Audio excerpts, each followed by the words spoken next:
เป็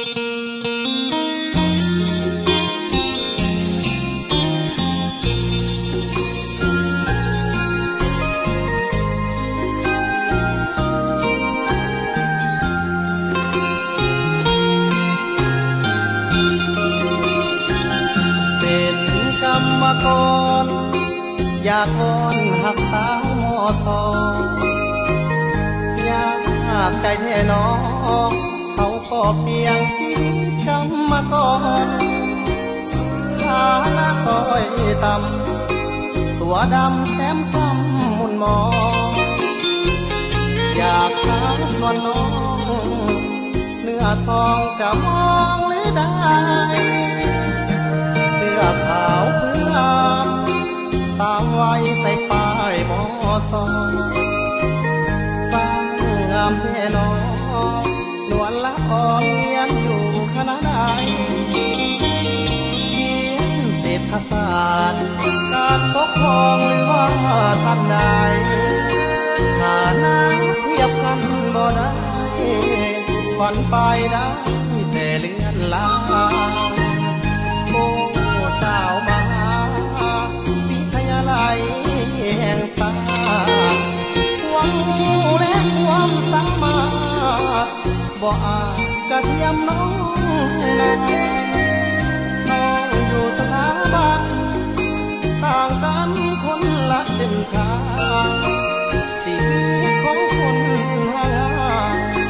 หมดทางห่วงสาวปริญญาเป็นกรรมกรมาอ้อนวอนสาวมอสอจะมีหนทางหรือบ่หากอีกาจะดวงฟ้าย่านเหมือนกระต่ายตัวน้อยคอยจันอยู่ฟ้าคอยมาตั้งหลายสัวฟ้าบ่เห็นมาสบตาได้เลย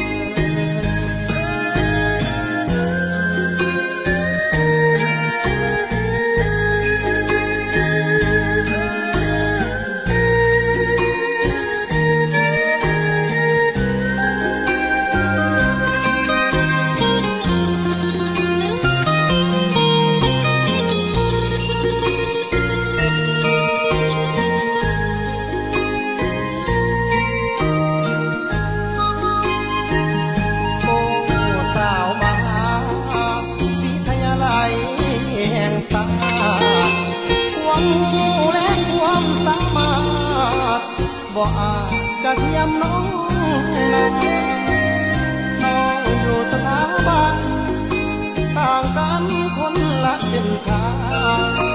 ชีวิตของคนห่างหมดทางห่วงสาวปริญญาเป็นกรรมกรมาอ้อนวอนสาวมอสอ